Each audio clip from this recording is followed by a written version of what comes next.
Fala, gente! Bom dia, boa tarde, boa noite para você que está nos assistindo e boa noite para você que está aqui chegando nesse ao vivo. Estamos em mais um episódio do nosso podcast Nem Tudo é Política. E hoje a gente tem a honra de receber esse cara que é um amigo, referência na educação. Seja muito bem-vindo, Edinaldo, ao nosso podcast Nem Tudo é Política. Valeu, Caio. Quero agradecer a você e a sua audiência. Muito feliz com o convite, desse programa, desse espaço tão importante que há muito tempo vem levando informação, notícia, debate. Vamos embora. Simbora. E hoje promete a gente vai falar sobre política, educação e outras coisas a mais. Então fica ligado aí, manda tua pergunta, sugestão, tua dúvida no nosso chat. E eu vou dizer uma coisa, viu? O homem prometeu responder tudo. Então vamos embora. Você quiser saber de alguma coisa, manda aí que hoje a gente tá afiado. Ednaldo, eu sempre começo perguntando. Geralmente as pessoas costumam saber, pelas redes sociais, um pouco da rotina do político, né? De quem é quem é aquele político. Então eu gosto de começar perguntando quem é o CPF Edinaldo. Bom, para as Cara, pessoas saibam. assim, antes de mais nada, quero agradecer mais uma vez seu convite, poder participar aqui com você do programa. É para mim muito especial.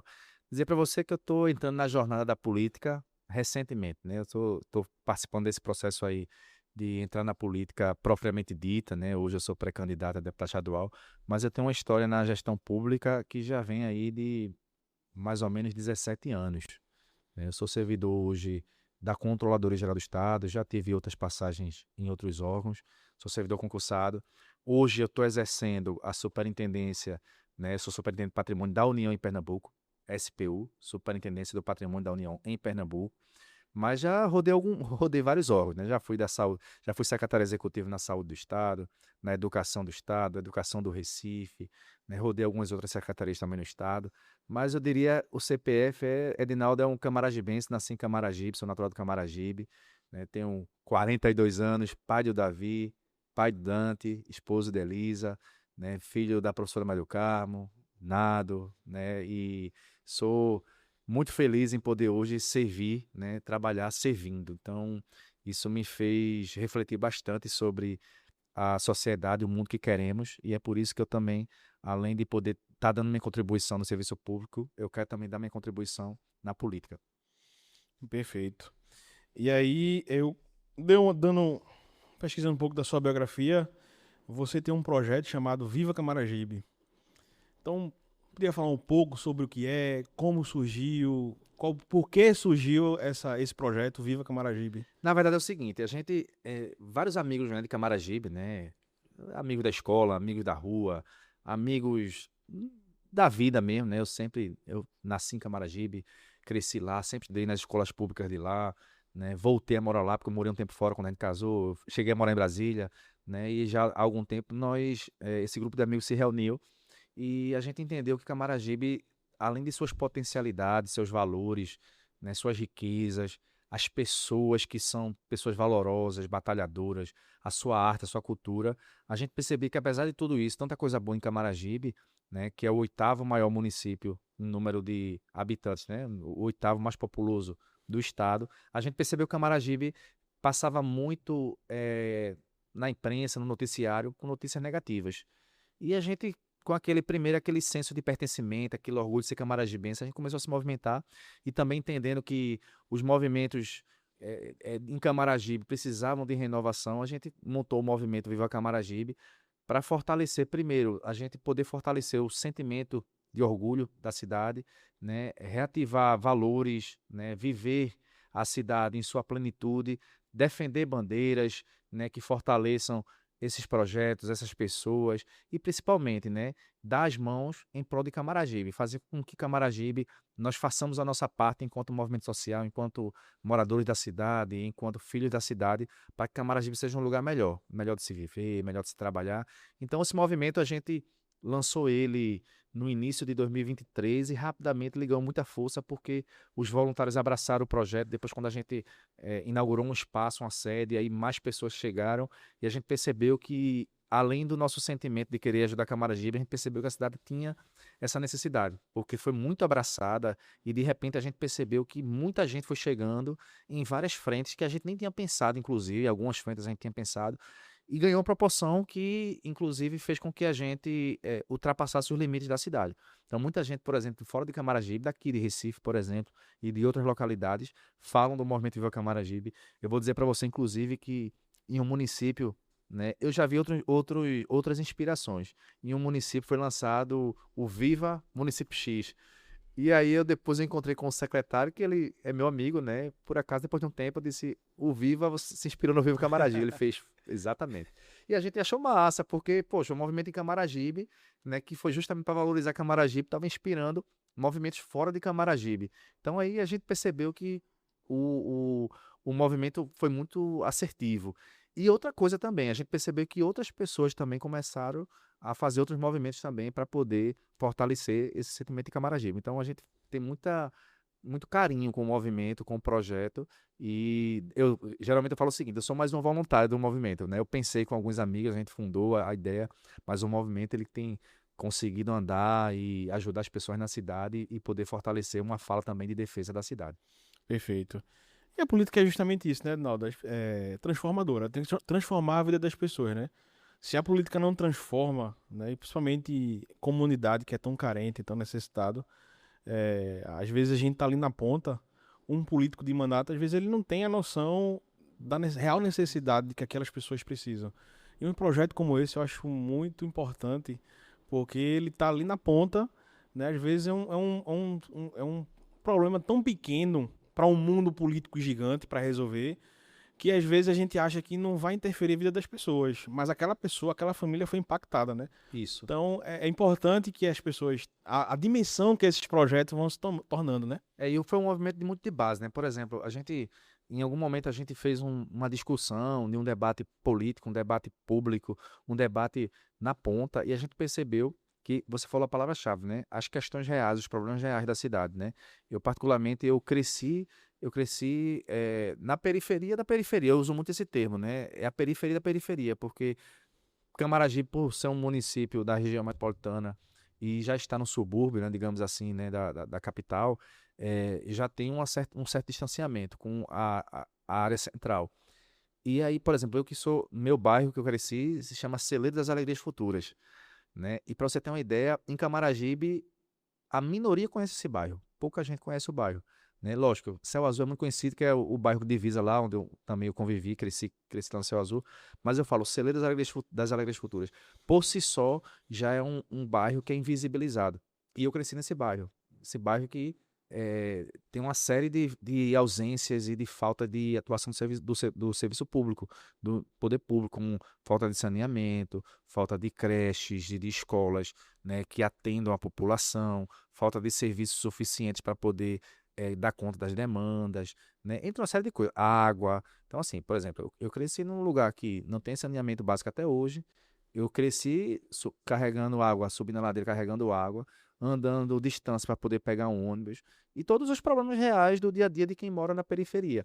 E a gente percebe, e isso é uma coisa que me fez também entrar na política, eu percebi, né, que mesmo dentro de um processo, né, mesmo depois de muitos anos, os mesmos problemas são recorrentes nos mesmos lugares. Então, inclusive lá onde eu cresci, né, e onde eu vivi a maior parte da minha vida. Então, se a gente não fizer a nossa parte, e aí foi nesse sentimento de fazer a nossa parte, para a gente também entregar um pouco do que a gente pode fazer para ajudar não só a nossa cidade, nosso estado, enfim, a gente tem um mundo melhor, né? Perfeito. E eu acho interessante que você, além desse projeto, você se tornou uma referência, um especialista em educação. E acaba que, se a gente parar para analisar, são coisas que elas estão totalmente ligadas. Se a gente consegue dar educação, que é a base da nossa sociedade, a gente consegue transformar e esses cenários de periferias da periferias, elas vão cada vez mais se tornando menores na nossa sociedade. Eu estava navegando nas redes sociais um dia desse e eu vi um comentário de uma pessoa meio revoltado. E assim, acaba que às vezes a gente precisa extrair essa revolta e entender. E obviamente a gente precisa também colocar que nem todos estão no mesmo balaio. Ele dizia assim: é impressionante que sempre chove em Pernambuco. Ele não falou em município específico. Foi logo depois daquelas chuvas que atingiram vários municípios. E acaba que, vez ou outra, você vê vários políticos falando dos problemas das enchentes e sempre tem essas enchentes. E aí eu fiquei pensando, eu disse, pô, bicho, é verdade. Obviamente que existem gestores que tentam, de fato, a gente vê que há uma intervenção enérgica política para aquilo. E às vezes a natureza é devastadora. É. Mas tem situações, como você falou aí, tem problemas em determinados lugares que era problema quando a gente tinha 2 anos, hoje continua sendo um problema. Então, assim, não é porque teve uma atuação no poder público, é porque faltou de fato alguém que chegasse lá e dissesse assim, ó, vamos mudar isso aqui. Né? Por mais que as coisas elas fujam do nosso controle, mas eu tentei mudar essa realidade. Eu trouxe dignidade para as pessoas, eu tentei dar educação, vamos transformar por isso aí. E acaba que quando você junta isso tudo, projeto social e educação, que é a sua área, acaba que as coisas se interlagam, se convergem ali, né? Então, aí eu lhe pergunto, essa sua especialidade na educação foi também um fator, juntando sua experiência, para você conseguir, junto com seus amigos, montar esse projeto? Ou você, quando montou, viu que as coisas se ligavam? Não, na verdade é o seguinte, eu até fico feliz com a sua deferência em dizer que eu sou especialista, referência à educação. Na verdade, a educação, ela é ligada na minha vida, né? Eu sou aluno de uma escola pública, sempre estudei escola pública.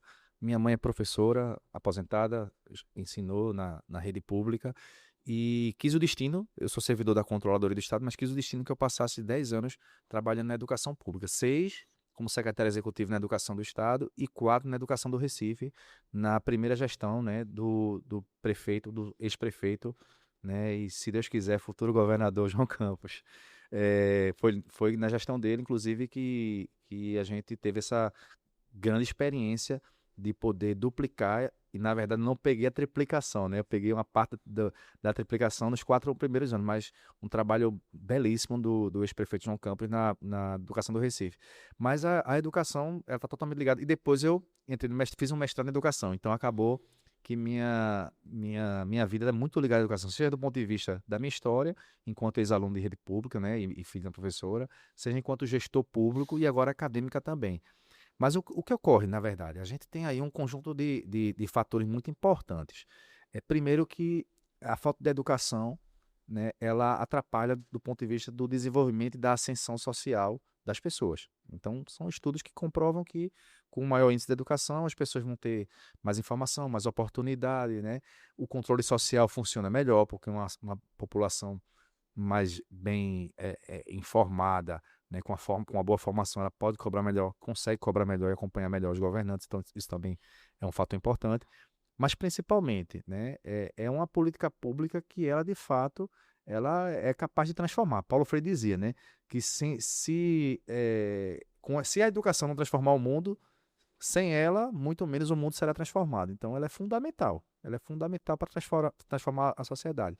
E a gente vê também que as intervenções, e aí eu digo muito o seguinte, a gente precisa fazer essa análise da educação e de como ela tem um efeito na população através de uma avaliação muito específica. Por exemplo, se você for pegar o que o ex-governador Eduardo Campos fez com a educação de Pernambuco, quando ela era 21º lugar no Brasil, e ele tornou-se referência, tornou-se primeiro lugar. Inclusive, eu trabalhei na Secretaria de Educação do Estado quando a gente atingiu o primeiro lugar, mas foi um trabalho lá atrás com o ex-governador Eduardo Campos, e a gente atingiu isso na gestão do ex-governador Paulo Câmara, mas toda uma semente, a construção foi feita antes, porque a educação é a longo prazo.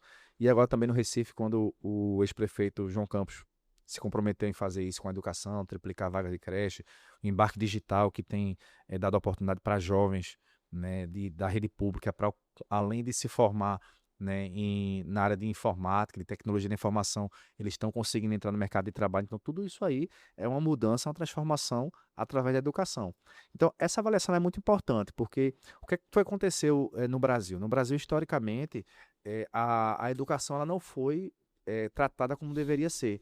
Então, se compara muito o seguinte: o Brasil tem uma das piores educações do mundo, é uma das piores educações da América Latina. e fazem certas comparações e ilações, inclusive, erradas. Mas tudo bem. Quando foi que a educação começou a virar prioridade no Brasil? Né? Quando foi que a educação começou a ser universal? Quando foi que os recursos para a educação começaram a ser efetivamente aplicados? Porque se você for ver, você vai pegar todo o século XX, praticamente, a educação não foi prioridade no Brasil. Aí você pega países como Chile, Argentina, entre outros, da própria América Latina, que investiam 5, 6 vezes mais que o Brasil, e hoje tem uma educação, digamos assim, no patamar superior. Mas por quê? Por conta disso.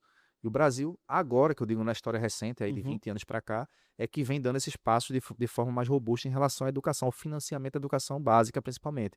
Então você só consegue fazer uma educação de qualidade se você tiver investimentos verdadeiros. Então eu lembro que a gente, na discussão, né, se fala muito em priorização, né? Mas priorizar é você efetivamente colocar no orçamento, né? O próprio ex-governador Eduardo Campos dizia muito isso. Prioridade é você ver no orçamento. Então, quando a educação vira a prioridade, tem que estar no orçamento, tem que estar no investimento. Então, é a maior arma para a gente poder transformar a sociedade, é a educação. Perfeito. E aí você falou que foi gestor, e aí casa muito com o próximo tema, que é o seguinte. Na sua avaliação, enquanto ex-gestor de educação, quando o assunto é política pública na educação, qual é o maior erro? E aí eu não estou querendo que você aponte dedo para outros gestores ou falha de gestores. Mas assim, qual é o maior erro que um gestor pode cometer ou vem cometendo quando senta na cadeira de gestor e ele não consegue diagnosticar aquele problema e transformar, colocar de fato como prioridade no orçamento do município ou do estado, caso seja um gestor estadual? Qual é o maior erro que ele comete quando senta ali e não consegue fazer isso, colocar como prioridade? Então, primeiro que assim, na gestão pública, digamos assim, um governante, se ele for um chefe no executivo, primeiro que tem que ter disposição e capacidade e sensibilidade política, né? E segundo, também tem que montar um time bem técnico e qualificado. Então, eu acho que se, do ponto de vista do governante, o maior acerto é ouvir a população e entender o que é que a população espera do governante, né? E o segundo ponto é tratar a gestão pública com muita técnica, né? Compreender, por exemplo, além desses meus 16 anos como gestor público, eu tenho duas pós-graduações. Eu tenho pós-graduação em gestão pública, pós-graduação em controle, por ser da controladoria, eu fiz uma pós-graduação em controle. Eu tenho um mestrado em educação, né? A minha formação já é de ciências contábeis. Fora isso, eu faço sempre cursos, estou sempre lendo. Porque se você não ficar atualizado, você fica para trás. Então, tratar a gestão com muito zelo, com muita técnica é fundamental. O outro ponto é fazer gestão participativa. A gestão participativa sempre dá certo. Você ouvir, você fazer uma construção e uma gestão voltada para resultados, né? Uma gestão voltada para resultados ela é fundamental para que haja uma efetividade na política pública. A política pública precisa chegar. Precisa chegar. Para você ter uma ideia, por exemplo, quando eu fui secretário executivo na educação do Recife, né, eu lembro que eu fui secretário executivo de administração e finanças e fui secretário executivo de gestão de rede. Eu lembro que as pessoas falavam muito que o professor, o gestor do Recife era bem exigente, né? Como se assim, como se fosse um atributo negativo, e não era um atributo negativo, era um atributo muito positivo. E a primeira vez que eu tive uma reunião de colegiado com gestores, né? Eu não que eu me assustei, que eu já esperava, mas o volume de críticas e de reivindicações e de, né, questionamentos foi gigante. E aí eu tinha duas opções, ou me amedrontar e não conseguir dialogar para poder ajudar, ou dizer, peraí, então se tem tanta reclamação, tanto ajuste para ser feito, então a gente precisa aumentar o nosso diálogo, eu preciso escutar mais para a gente ver o que é que a gente precisa ajustar. E aí que foi que a gente fez, né, dentro da gestão, lógico, dentro de uma política que eu tenho, para mim, uma referência de gestor e de político no Brasil, prefeito João Campos, dentro da liderança dele, dentro da linha que ele atuava, a gente aumentou o nosso diálogo com os gestores da rede do Recife e as gestoras. E assim que foi aconteceu, a gente percebeu que a gente foi fazendo mais reuniões e tentando dar soluções aos problemas, e a gente percebeu que houve um fortalecimento nesse diálogo, na gestão participativa, a gente começou a acertar mais. Então, o que de repente era algo que as pessoas achavam que poderia ser negativo, na verdade foi super positivo, porque se você não tivesse a capacidade de ouvir e de construir, você não consegue ter um resultado melhor. Então, eu estou trazendo isso como um exemplo que eu vivi, uma experiência que eu vivi, mas isso serve para todas as áreas, para a saúde, né, para outras políticas como esportes, segurança, tudo isso tem que ouvir a população, tem que saber qual é o problema real daquilo ali. Então a gestão participativa ela é fundamental nisso também. É perfeito. Eu lembro que. Eu, não, eu lembro do episódio, mas não vou lembrar que data exata. Mas eu lembro que teve uma vez que eu ouvi uma entrevista do ex-prefeito do Recife, Geraldo Júlio, falando sobre uma reforma que ele fez numa praça. E aí o repórter perguntou a ele por que a reforma foi daquele jeito.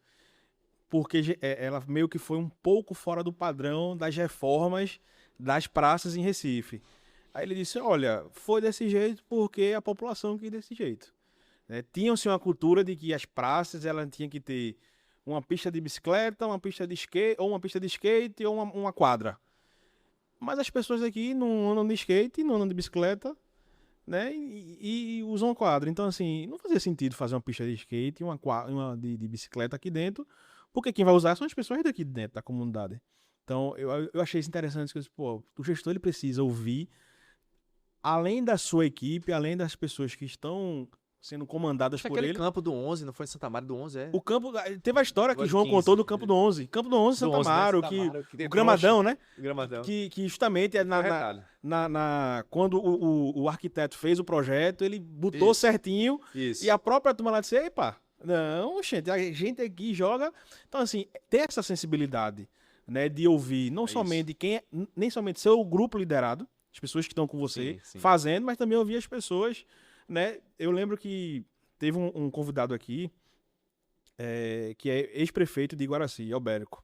Um grande abraço, Albérico. Ele dizendo que lá no município dele, teve um prefeito que construiu uma quadra de skate. Aí ele disse assim, gente, eu acho que nenhum jovem lá anda de skate. Ele construiu uma praça de skate Uma numa praça cidade de que ninguém anda de skate, ele disse, eu acho que nenhum jovem lá anda de skate. Ele disse, pois é, então veja a falta de sensibilidade desse gestor com as pessoas do município. Construiu uma quadra, não foi assim uma pista, ele ficou uma quadra só de skate. Caramba. Então, assim, ter essa sensibilidade, eu acho que falta muito para alguns gestores na política pública. Mas você, quando foi gestor da educação, qual foi o seu maior desafio? Quando sentou na cadeira que você olhou, o tamanho do desafio que é ser gestor da educação, porque eu acho que não é fácil ser gestor da educação nos tempos de hoje. Eu costumo dizer o seguinte, eu tenho uma amizade com muitos ex-professores meus. E aí alguns ainda continuam professores, e a gente fala muito sobre isso. Eu dizia, tá vendo? Reclamava tanto de mim como aluno, mas pega esses alunos de hoje, tecnologia, os alunos tudo, eles olham, tá tudo mexendo no celular. E aí, veja, qual é o maior desafio? Qual foi o seu maior desafio quando você sentou na cadeira de gestor de educação e viu o tamanho que é a responsabilidade de ser um gestor de educação? Eu vou dar duas experiências, né? Uma no estado e uma no Recife. A do estado, eu lembro que a gente pegou aquela crise lá, 2015, a maior crise da história do Brasil, né? Então, muitas vezes as pessoas não fazem avaliação, mas em 2015, 2016, o Brasil encolheu aí mais de 7% do PIB. 3,5 no ano e 3,6 no outro. 15, 16. Foi um assim, do ponto de vista da receita, da arrecadação. E isso, consequentemente, você, enquanto gestor, eu era um gestor administrativo financeiro. Então, que cuidava, veja, a minha área cuidava da alimentação das 1.050 escolas, gestão de pessoas,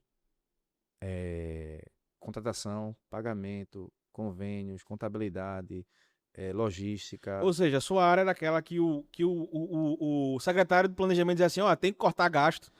E o diretor da escola fazia assim, ó, não pode... Não, e era uma dificuldade muito grande, né? Eu sempre tive um grande amigo, né? Que sempre foi meu parceiro nos 10 anos que a gente passou no estado, que era Severino, que ele era o planejamento, e eu era administrativo financeiro, e era uma parceria muito grande da gente. E a gente, pô, teve que fazer um trabalho muito importante de racionalização de gastos, né? De redução, de melhoria, coisa. E a gente conseguiu, né? O ex-secretário Fred Amancio, que eu tive uma sorte muito grande de poder trabalhar com ele 10 anos, né? Devo muito da minha formação enquanto gestor público nessas grandes áreas, muito apoio dele e aprendizado com ele. E eu lembro que a gente, numa dificuldade muito grande de poder fazer a administração e fazer a educação avançar. Então, foi um desafio muito bom, porque a gente conseguiu manter, além de manter a educação firme, a gente conseguiu melhorar a educação. A educação de Pernambuco conseguiu continuar avançando, né? Aquela semente que Eduardo plantou, né? A gente conseguiu fazer com que Pernambuco, mesmo naquele período de crise, conquistasse o primeiro lugar no IDEB, em Referência. 2016. E aí, mesmo todos os desafios de poder fazer uma gestão de um momento de crise, porque quando há uma crise econômica, as receitas e, consequentemente, o custeio da máquina pública, ele é atingido diretamente. Então, esse foi um desafio muito grande. No Recife, quando o prefeito João Campos disse que ia duplicar as vagas de creche, todos nós, né, ficamos, caramba, ele falou que ia fazer, então ele vai ter que fazer, né? Lógico, foi um trabalho em conjunto, fiz parte do time, né? Isso se deve a todos além do secretário Fred Amância, a todos os secretários executivos e toda a equipe, mas ter feito parte desse desafio que todo mundo dizia que era impossível, muita gente duvidava, para mim foi um dos desafios mais belos e que eu tive a felicidade de poder participar desse time do prefeito João Campos, que fez com que as vagas de creche duplicassem. Em 4 anos, ele fez a mesma quantidade, ofereceu a mesma quantidade de vagas para a população do Recife, que toda a história do Recife. Então, isso foi muito bonito. E eu tenho uma grande felicidade de poder ter feito parte desse time, dessa história. Perfeito, perfeito. Renan, eu vi que tinha umas perguntinhas aqui. Tem pergunta? Tem umas perguntinhas aqui no chat. Tem uma galera comentando. Juarez Pessoas, estamos junto com o nosso futuro deputado estadual. Olha Esse aí. é do povo, esse é muito bom em tudo que faz. Grande Juarez. Opa, opa. Marcelo Diniz, grande Marcelo. Um abração, meu irmão. Boa noite, gente. Papo massa. Amós Barbosa. Grande Amós, Amós. É Amós, Amós? É? Ah, Nossa amiga Mois. estamos junto com o nosso amigo Edinaldo Moura. Esse é preparado e tem história, nosso futuro deputado estadual. Olha, a turma de Edinaldo chegou juntos, viu? Rapaz, tu chegou, fez. Juarez Pessoa, precisamos mudar Camaragibe. Esse é nosso amigo e candidato para mudar Eita lá, nosso a turma já tá olhando. município Camaragibe, que está entregue às baratas. Vixe, Depois ainda falar como é que tá Camaragibe, se tá mesmo entregue às baratas. rapaz, é pra falar mesmo. Olha, tem um pessoal que mandou notícia lembrando do ato, né? Pelo fim da escala 6x1. Sim, né? domingo, né? Minha amiga Lucila e toda a turma da juventude do PSB, que domingo, né, na frente do GP, né, a partir das 2 horas da tarde, um ato em defesa do fim da escala 6x1. Muito importante essa participação de todos. Perfeito. Inclusive, eu acho muito importante essa pauta da escala 6x1. A gente tem aqui, Edinaldo, Pode deixar aí, Renan, que eu vou votar. Só contextualizar isso aqui. A gente tem um quadro na nossa página que é Fala Povo. Que a gente vai pra rua e grava com as pessoas da rua, sabe? Porque nosso objetivo é falar um pouco de política, mas sem essa política de gabinete, Esse peso, né? esse peso de política, sabe? E o Fala Povo surgiu para justamente a gente ouvir as pessoas e ter essa interação. E aí, acabou que chegou pra gente essa semana um vídeo de uma empresária, ela dizendo que já vai aderir na empresa dela a escala 5x2. Poxa, que legal. Ela já vai aderir. Ela só, eu não quero saber se vai passar, se não vai. Eu já vou aderir. E quero dizer a vocês que isso não tem um impacto como grandes empresários estão falando. E ela conta até uma história dizendo assim: a gente aqui tinha um incentivo para os funcionários. A gente premiava um funcionário a cada final de mês. A gente dava a opção dele escolher folga ou uma diária a mais. E sempre, quase sempre, eles escolhiam a folga. Caramba. E aí, a partir disso, eu entrei em contato com ela. E a gente. E aí eu vou falar aqui pela primeira vez pra vocês. Essa semana a gente não vai fazer o Fala Povo na rua. A gente vai fazer o Fala Povo com essa empresária. Que legal. Então essa semana fica aí ligado, porque a gente vai. É muito importante essa pauta da escala. Do fim da escala 6x1. Porque, na verdade, tem muita gente do Congresso Nacional que tá querendo colocar nas pessoas de que você precisa, vai ter demissão em massa, vai ter... Então é importante a gente ouvir esse lado dos empresários, e principalmente ela que já conseguiu... É importante. Ela já disse que vai implantar, então assim, muita gente dizendo assim, mas só os empregados que querem. Então não, a gente vai mostrar que os empresários também, eles conseguem lutar por essa pauta. Sim. Então, já para anunciar aqui, o próximo Fala Povo, gente, ele não vai ser na rua, ele vai ser dentro de um escritório e vai ser com a empresária Então fiquem ligados, durante a próxima semana a gente vai anunciar e vai ser um conteúdo massa. Então domingo, vai lá no ato da escala. Vamos embora. Então é isso. Fagundes botou boa noite. Marcelo Diniz. Ednaldo é um quadro extremamente qualificado por unir Olavivência. Acho que ele deu uma. Por univivência de quem veio da periferia, o compromisso de quem tem longa contribuição no serviço público e a presença de quem se dispõe a cuidar. Olha aí. Clebson botou parabéns, Júnior. Gabriel Calumbi, se garante demais. Craques, grande abraço, Calumbi. Aí. Abraão botou Ednaldo Moura, meu futuro deputado. Bora. E é isso. Domingo às 14 horas, em frente à LEP. Isso, Marcelo. Vamos Marcelo embora. colocou. A gente vem batendo, Ednaldo. Eu, né, particularmente, venho batendo muito nessa tecla de que a gente tem um Congresso muito desqualificado. Quando a gente vê políticos, principalmente no Congresso Nacional, e aí eu não estou falando especificamente dos de Pernambuco, não. Estou falando de um contexto de forma geral. Quando a gente vê um Congresso que ele, majoritariamente, ele quer pautar e aprovar projetos que vão contra a população, eu fico muito preocupado, porque as pessoas elas esqueceram desse debate. Você aí vem pré-candidato a deputado estadual. Sim. E eu bato muito nessa tecla. Deputados, eles muitas vezes são escolhidos ali 2 dias antes da eleição, 3 dias antes. E eu venho defendendo que não, as pessoas precisam começar a olhar para agora, de agora, quem são os nossos, quem vai nos representar, seja na LEP, seja no Congresso Nacional, seja no Senado Federal, né? Vamos ter também eleição para Senado esse ano. E eu começar a olhar porque, assim, e aí a gente tá entrando agora já no campo político. A gente tem um Congresso muito, muito arcaico, muito conservador, e eu falo conservador nem nos princípios, mas conservador nas políticas que vão contra a gente que é da sociedade, né? Então eu acho importante demais a gente começar a analisar, começar a pesquisar, né? Eu fico muito feliz quando vejo jovens como você, que é um jovem ainda. Obrigado. Eu me coloco também como jovem, né? Entrando na política, tendo uma história de como veio, né? Da periferia, como o Marcelo Diniz colocou aí. Então, fico feliz por você estar iniciando essa trajetória já com trabalho prestado, que é o Viva Camaragibe, né? Então, parabéns.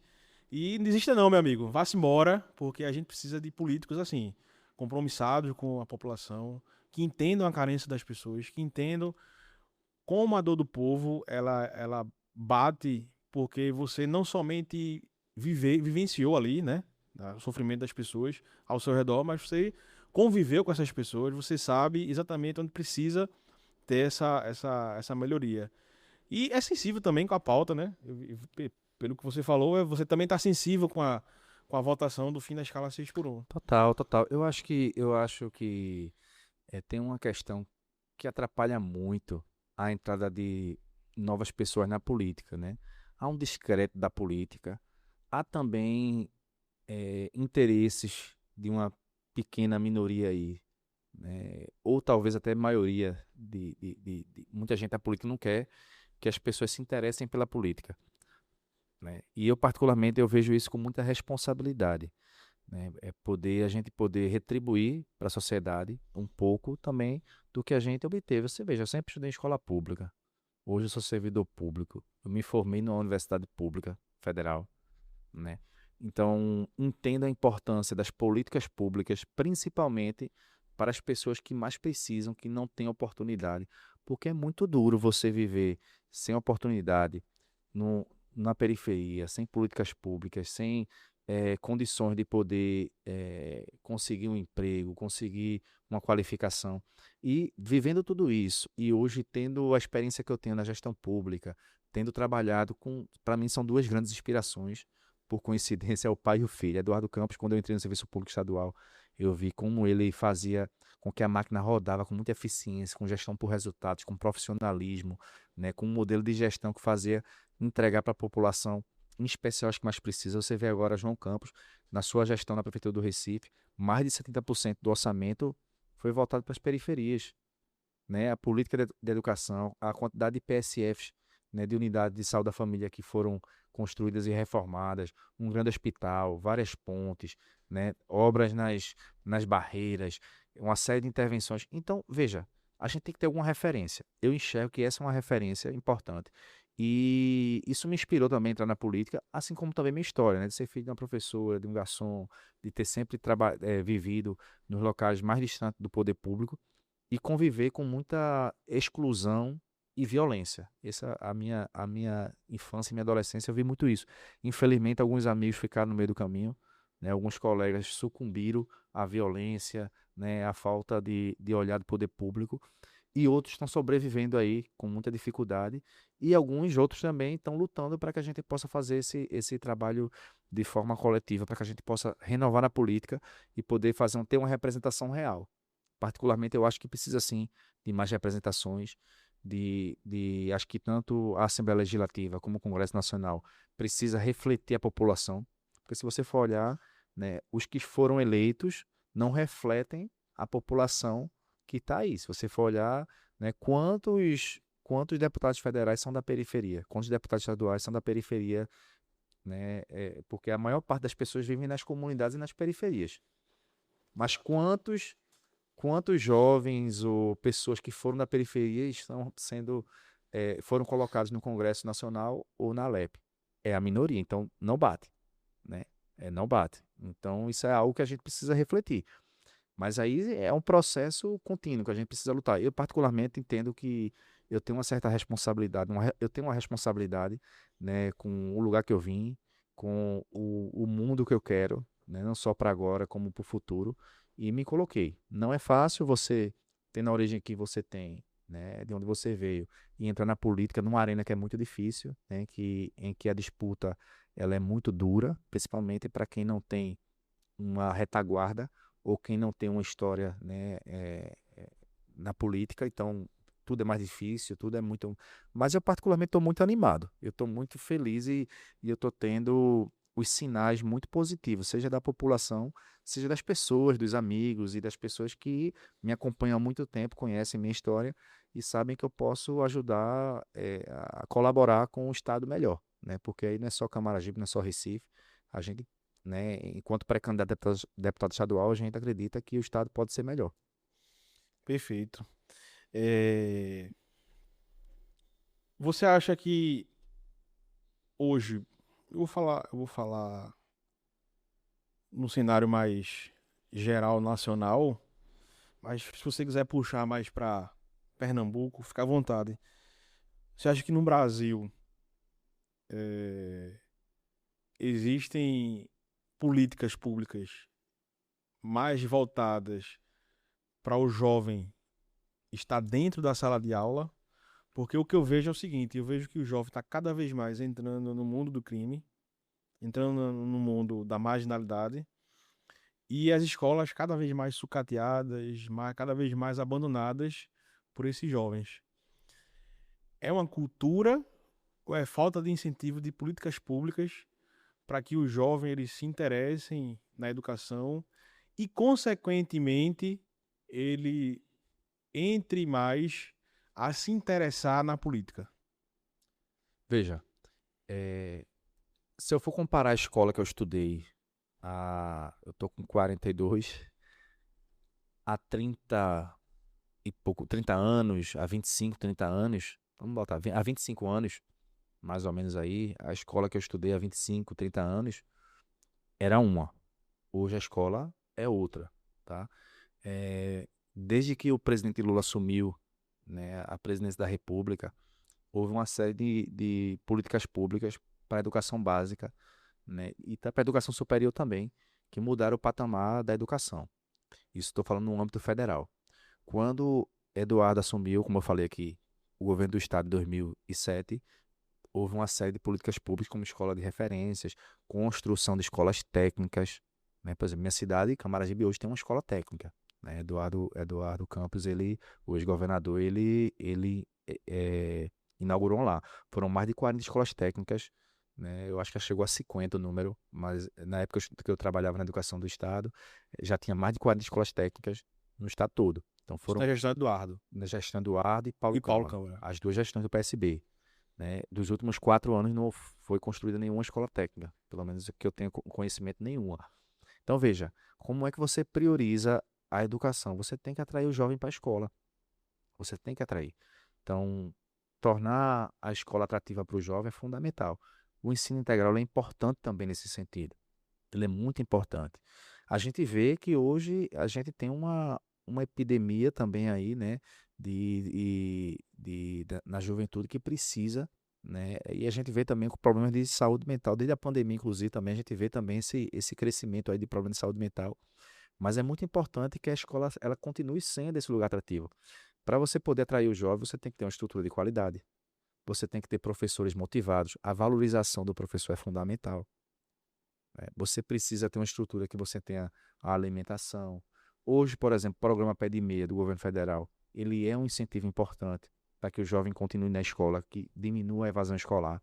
Então, e o abandono está diminuindo depois do programa Pé de Meia. Então, tem uma série de políticas públicas importantíssimas. Agora, sim, é importante que o governo federal faça sua parte, o governo estadual, o governo municipal, né? Eu fiz um comparativo, por exemplo, saiu mais uma vez o Recife em 3 anos consecutivos, foi campeão nacional de aumento de vaga de creche.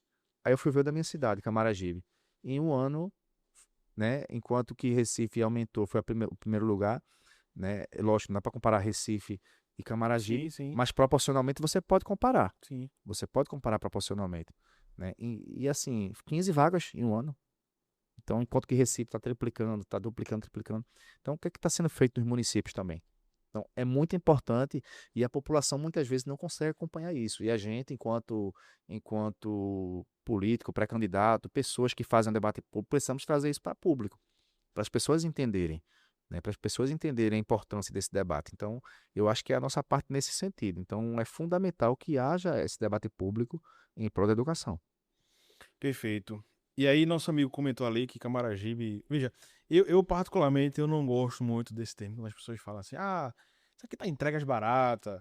Porque a gente sabe que às vezes é um termo muito assim, muito agressivo, muito forte. Mas hoje, qual é a sua avaliação lá em Camaragibe, de fato? Como é que tá, como é que você avalia a gestão lá em Camaragibe? Você que é de lá, você acha que, e for gestor de educação, tanto no estado como em Recife, você avalia que Camaragibe caminha também para essa política de inclusão de jovens e de crianças na escola, de creches? Veja, na verdade, Camaragibe passa por uma crise muito grande na educação, do ponto de vista dos últimos anos. O atual prefeito, ele já impulsou o quarto secretário em 1 ano e 4 meses. O quarto secretário de Educação. Quem discute gestão pública sabe que a gestão pública precisa ter continuidade. Muito se reclama. Ah, de 4 em 4 anos muda, e quando muda a gestão, muda tudo. Não se reclama muito disso. Se reclama. O senso comum fala que de 4 em 4 anos muda a educação, muda o gestor, aí atrapalha tudo. 4 em 4 anos. Imagine você mudar 4 em 1 ano e 4 meses. 1 ano e 3 meses. Então, assim, não tem como dar certo. Uma gestão que você muda constantemente de um gestor de uma pasta, não tem como dar certo. Mas não é só isso, né? O que eu vejo com a Maragibe aí não é fazendo especificamente uma avaliação só de uma gestão agora que é recente, né? 1 ano e 4 meses, né? O atual prefeito ele foi secretário de planejamento da gestão anterior e depois foi o secretário de serviços públicos da gestão anterior. Você fala, tá com um pouco. Não, é o mesmo grupo político. A Maragibe está no mesmo grupo político aí há quase 10 anos.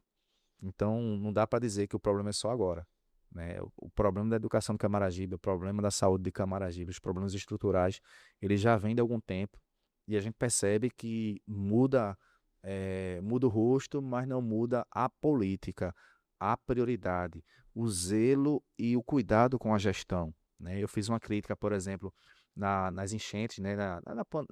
Nas chuvas que tiveram agora no dia 1 de maio, e eu fiz uma crítica pública porque o dia todo a cidade na lama, na água, e a gente procurando onde é que está a gestão, quais são as orientações, onde é que estão os abrigos, né? E a cidade se mobilizando.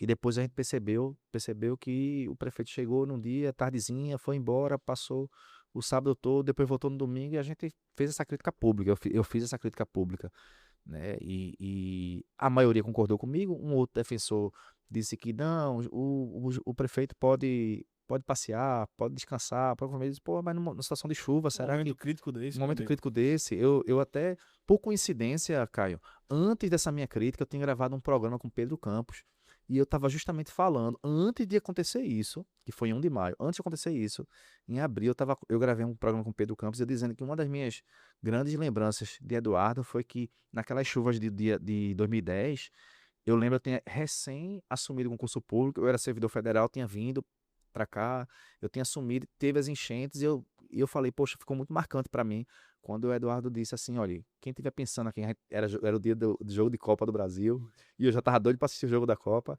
era o feriadão do São João, e aí ele disse, olha, aqui é o seguinte, quem estiver pensando em assistir o jogo do Brasil, pode sair daqui. Todo mundo, eu mesmo, eu disse, caramba, é o básico, né, o mínimo, né, você fazer isso para tudo, para atender a população. Aí o pessoal, como é que você defende uma pessoa sair da cidade, abandonar a cidade no momento de chuva, né? Então, assim, são coisas assim que você vai refletindo como a cidade está sendo cuidada. Então, eu particularmente tenho essa visão, né? Acho que Camaragibe, ao longo dos últimos anos, não vem sendo gerida da melhor forma. E aí, uma série de indicadores. Para você ter uma ideia, já há algum tempo, Camaragibe, que tem uma maternidade que foi inaugurada há algum tempo, né? Só nasce camaragibense agora se a pessoa tiver um parto normal, já tiver quase parindo, assim, não Não tem, tem como sair de lá, né? não tem, são todos encaminhados. Ou os camaragibenses, de uma forma geral, né? Cesárea, alguma coisa, só parto normal, assim, uma situação muito tranquila, muito específica, mas no geral, ou vai para São Lourenço da Mata, nascer em São Lourenço da Mata, ou vem aqui nascer em Recife. Então, a maior parte das pessoas não nasce. Eu, por exemplo, eu que sou camaragibense, nasci em Camaragibe, né? Hoje vejo que não é comum a pessoa nascer em Camaragibe, né? Nasce em parto normal, numa situação muito porque a maternidade não faz mais, não faz cesárea, não faz esse tipo de procedimento. Então, há um grande número de pessoas que nascem fora, sem falar em outras questões estruturais da cidade. Então, eu particularmente sou muito crítico, né? Sou muito crítico, mas eu gosto de criticar com dados. Eu gosto de criticar, né, fazendo comparações, né? Então a gente tem essa crítica, mas não sem lacrar, sem estar fazendo. Feito a gente vê muito blogueiro, né? Inclusive aqui, né? Que se o prefeito calçava, o prefeito do Recife, a gente ele calçava 10 ruas, aí uma rua que ainda não foi calçada, o blogueiro ia lá e fazia aquele estardalhaço. Então, eu acho que a política tem que ser muito séria. Tem que respeitar a pessoa. Inclusive, a gente vê muito blogueiro por aí que vai ataca o prefeito, não ataca a pessoa, não. Exato. A gente tem que respeitar as pessoas que estão ali naqueles Sim. espaços. Saber separar o político da Isso, gestão, né? isso. Pessoa. Tem uma liturgia, mas eu tenho um senso crítico muito grande em relação à forma como o Camaragibe vem gerido nos últimos anos, porque ela está precisando dar uma renovada. É o que eu penso. Eu digo isso independente de candidatura ou não. É o que eu penso enquanto cidadão, enquanto morador, enquanto filho de Camaragibe, né, que torce para que a cidade seja melhor. E vejo que isso é importante, inclusive, ter esse senso crítico, porque principalmente cidade que muitas vezes não tem uma, um debate público de forma crítica e honesta. Que eu acho que a gente tem que fazer um debate honesto também. Perfeito. Rapaz, eu tô chocado que ele saiu naquela confusão de. Foi. Eu até fiz um vídeo, né? Eu disse assim, olha, se provar que ele estava aqui no sábado, eita, eu venho aqui pedir desculpas aqui. Se provar que o prefeito estava aqui no sábado, mas foi assim, eu na verdade fiquei chocado também, eu não acreditava. As pessoas disseram, ó, o prefeito não está na cidade, não. Eu disse, não é possível. Não, ele estava na casa de campo, chegou na sexta-feira à noite, chegou na sexta-feira à tarde, saiu à noite, gravou depois no sábado da lá da casa de campo e voltou no domingo. Eu disse, é mentira. Mas, É o enfim. famoso. Não, isso é intriga da oposição, né? Isso é intriga da oposição. Mas são sinais, né? E assim, o pior de tudo, é que as pessoas não se escandalizam, entendeu? Não se escandalizam com a situação dessa. É. Né? A maioria das creches de Camaragibe, a maioria, não é integral. Ou seja, né, algumas creches são integrais, o tempo integral. Em Recife, todas as creches são em tempo integral. Então, tem certas coisas que e não há, se você for ver, esse debate não é feito publicamente. Você não vê. Então, às vezes, é uma voz que vem que fala. Muitas vezes é mal interpretada. Muita gente acha que quer levar para o lado pessoal, acha que a gente está querendo atacar o B. Não, na verdade a gente está fazendo debate daquilo que a gente acha que é correto, né? Aquilo que a gente defende. Mas, volto a dizer, sempre trazendo referências. A gente tem que trazer números. Se a gente for olhar, comparar em vários aspectos, e volto a dizer, quando a gente compara, a gente tem que comparar trazendo a perspectiva proporcional. Não dá para comparar em números absolutos. Uhum. Né? Não dá para comparar em números absolutos. Quando eu falo, por exemplo, proporcionalmente, a gente tem que trazer isso para o debate. Então, é algo que a gente tem que fazer com muita honestidade. Eu sou crítico, acho uma cidade ainda que precisa de muito desenvolvimento, que precisa de muito avanço, mas também sou crítico à forma como ela vem sendo gerida nos últimos anos. Exato. E uma coisa que eu observo muito é muito fácil ser oposição. É, fácil no sentido de ser simples, né? Não querendo jogar estereótipo na oposição, mas assim, é fácil de ser simples, é só, como você disse, né? Só chegar e dizer assim, rapaz, essa rua aqui tá cheia de buraco, né? Então, assim, eu acho muito importante você, além de ser uma oposição, saber ser essa oposição, a famosa oposição propositiva. É dizer assim, ó, tá aqui, eu tô apontando um erro e tô dizendo que existe um caminho, Isso. né? Que é uma escolha do gestor ou não seguir esse caminho. Agora, que isso aqui precisa de uma solução, precisa de uma solução. Então, e eu fico muito triste, de verdade, quando as pessoas não têm esse senso crítico. Mas também eu entendo que é culpa da política que as pessoas não estão tendo esse senso crítico. É, eu acho muito ruim quando a gente tem uma polarização Lula e Bolsonaro, e aí, porque é o seguinte, e eu observo muito isso, e aí eu não sei se você pensa dessa forma, e eu quero ouvir qual a sua opinião sobre isso. Eu vejo muito assim, um lado, o lado do PT mesmo, vou falar aqui, ele às vezes tentar querer fazer algo, e o lado oposto, ele quer justamente barrar porque foi somente o PT que fez, quem tentou fazer aquilo. E às vezes eu fico olhando e fico assim, rapaz, as pessoas estão querendo criar problema. Recentemente tivemos aí a Anvisa pedindo para recolher um lote de uma marca. Eu abri a internet, as pessoas estavam bebendo.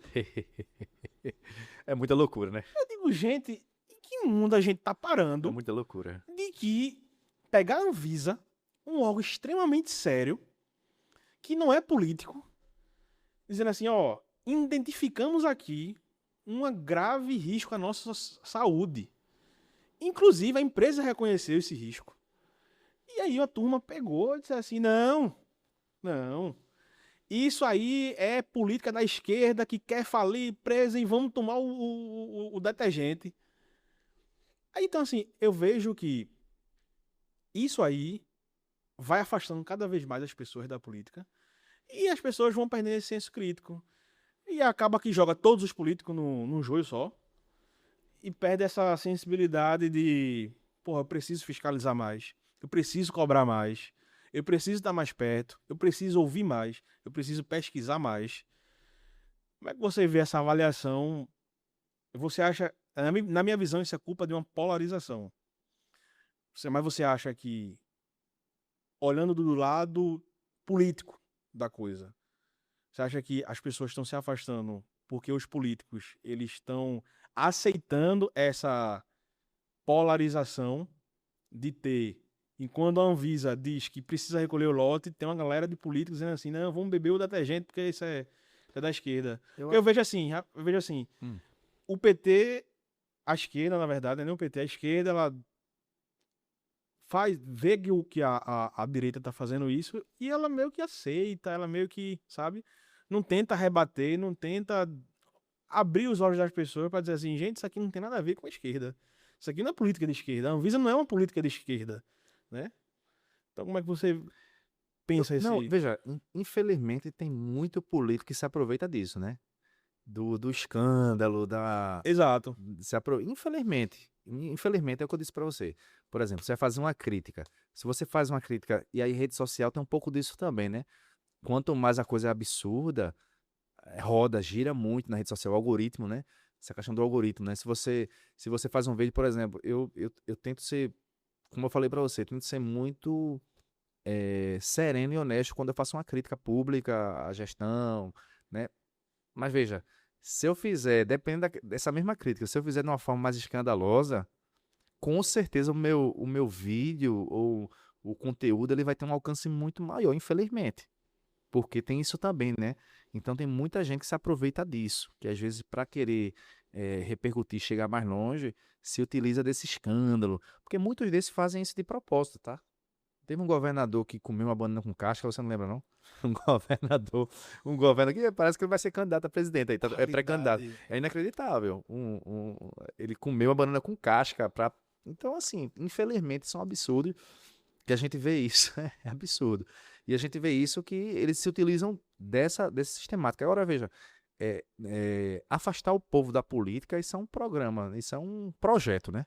E não é de Exatamente. hoje, né? Exatamente. Porque, veja, às vezes eu gasto muita energia conversando sobre política com pessoas que não gostam de política, principalmente da base que eu vim. A base que eu vim, a maioria não gosta de política. Então, mas por que eles não gostam de política? Porque existe um projeto histórico de poder para que as pessoas, e o povo principalmente, não se interesse por política. Então é isso, acho que aí é onde entra a nossa responsabilidade. Você que faz um trabalho belíssimo aqui, nesse espaço aqui, né? Eu que, enquanto cidadão, enquanto servidor, né, que agora estou me colocando enquanto pré-candidato entrando na política. Então a gente tem que fazer esse debate, né? Conversar com as pessoas, dialogar, porque o povo tem sentimento, o povo quer mudança, quer melhoria, mas muitas vezes a forma como certos políticos conduzem é justamente para afastar o povo da política. E esse papel da gente é fundamental nisso também. Perfeito. Reinaldo, você, quando começou aqui, você falou que estava como superintendente. Do patrimônio da União em Pernambuco. Explica um pouco pra gente que danada é isso aí. Para as pessoas entenderem, as pessoas que estão assistindo a gente, as pessoas que vão ou nos assistir ou nos escutar, o que de fato é isso, Ó, essa a SPU. SPU? Mais uma vez eu fui uma reunião com alguns amigos, né? Conversando sobre política, sobre projeto. E aí eu perguntei aqui, quem já conhecia a SPU? Aí, sei lá, de 20, acho que duas pessoas levantou a mão. Duas pessoas, uma pessoa levantou a mão, tipo assim, menos de 10% sabia o que era SPU. A Secretaria do Patrimônio da União é um dos órgãos mais antigos do Brasil, né? Porque ele remonta desde a Lei de Terras, enfim. Como é que funciona hoje? É uma secretaria ligada ao Ministério da Gestão, Inovação e Serviços Públicos. Todo estado tem a sua superintendência. Então, a Superintendência Pernambuco eu estou ocupando, é uma superintendência federal, em que é responsável tanto pelos imóveis, né, da União do Governo Federal, como os territórios de marinha, né, os terrenos, né, do Governo Federal, o patrimônio como um todo, a gestão de orlas e praias, né, e regulação dessa área de marinha é de responsabilidade da SPU. Se você for olhar as margens dos rios, do Rio Capibaribe, dos canais, todas essas margens são áreas de marinha que precisam ser reguladas, né? Não sei se você já ouviu esse termo, assim, todo canal já foi um rio. Sim. Então, tudo isso aí precisa ser regulado, né? Porque é a origem, né, de toda essa proteção que a SPU faz. A gente trabalha tanto com a proteção patrimonial, mas também faz essa interface com a proteção ambiental. Então, aqui em Pernambuco, esse órgão ele é muito estratégico. Infelizmente, pouca gente conhece, mas é muito estratégico, porque a gente atua, seja na garantia que esses espaços, e aí foi um político do presidente Lula, de garantir que esses espaços sejam efetivamente do povo, tanto é que a gente tem feito muitas regularizações fundiárias dessas áreas. Brasília Teimosa mesmo, a gente já entregou com o presidente Lula, né, uma parte dos títulos, e a gente já está no processo de entregar o restante, que aí é um processo burocrático, né, mas um trabalho está sendo muito bem feito pela Prefeitura do Recife, pela SPU Pernambuco, juntamente com os cartórios. Então, boa parte desses títulos já estão saindo nos cartórios para que a gente possa entregar o restante da população. Recentemente eu estava com o ex-prefeito João Campos aqui nos Coelhos, aqui pertinho, entregando locais onde historicamente era patrimônio da União, era área de marinha, e a população foi ocupando, foi construindo suas casas, e aí nada mais justo do que entregar esse título de propriedade para essas pessoas. Então a SPU tem feito isso em parceria. Outra coisa também que a gente faz é a gestão desses imóveis, né? Esses imóveis, esses prédios públicos são muitos. Então a gestão disso a gente está destinando para construção de escolas, de habitação, de postos de saúde. Então a gente fez várias entregas ano passado para vários municípios e para o estado também, nessa perspectiva de entregar esses imóveis para atender a população. Outra coisa que a gente faz também é essa gestão de praias e orlas. Você sabe que praia é um bem de uso comum do povo, né? Recentemente eu fiz 2 vídeos que chocaram porque ninguém ouvia falar do que era SPU e 2 demolições que a gente participou em parceria com o município de construções que foram feitas em lugares indevidos, e a justiça, a gente quando participa dessa época, a Justiça Federal já chegou na última instância e a gente participa, e a gente usou isso até assim de forma pedagógica para explicar, olha, a praia é um bem de uso comum do povo e precisa ser preservado. Então assim, é um órgão muito importante. Boa parte dos empreendimentos, por exemplo, aqui em Pernambuco, passam pela SPU por conta dessa regulação de área de marinha. Então, é um órgão que está dentro do desenvolvimento socioeconômico do estado de Pernambuco. É fundamental. Só para eu entender, no caso das Falei, mas é difícil até de entender, né? no caso das praias, por exemplo, vocês atuam somente se houver uma construção na praia ou, por exemplo, qualquer atividade de praia também é Vamos de lá. responsabilidade de vocês. Vamos lá. Qual é a regra básica? Você não pode construir nada fixo numa praia. Certo. Porque se você for construir, porque eu posso, porque fulano não pode, porque não pode construir numa praia. Você fala praia, areia ou calçada também é praia? Veja, praia é areia, calçada já é a orla, Perfeito. né? Só para as pessoas entenderem, porque vai ter gente que fala assim, então por que tem construção na calçada? Só para ficar claro que praia é areia Isso. e a orla é a Isso. parte da calçada. Isso. Veja, você não viu uma polêmica não com um jogador famoso que disseram que ele queria privatizar a Na praia. praia aqui em Pernambuco. Aqui em Pernambuco, coisa e tal. Aquilo ali ganhou repercussão Um gigante. que vai pra Copa. Isso, ele mesmo, né? Meu filho tava torcendo pra que ele fosse pra Copa, ele vai pra Copa. Somos dois, eu também.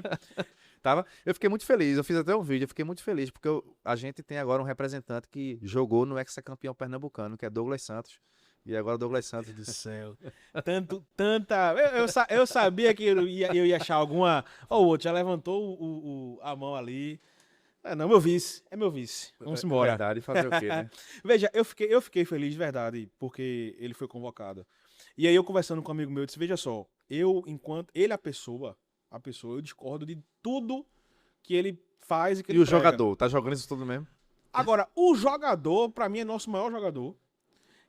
Não acho que ele esteja jogando tudo isso pra ir pra uma Copa, mas quando eu olho quem a gente tem à nossa disposição, eu digo, rapaz, sendo bem sincero, se eu sou treinador do Brasil, o Brasil precisa fazer um gol, falta 5 minutos pra acabar o jogo, eu olho pro banco, Neymar. e tá Neymar e Paquetá, sinceramente, Neymar. eu não vou escolher Paquetá. Não, lógico.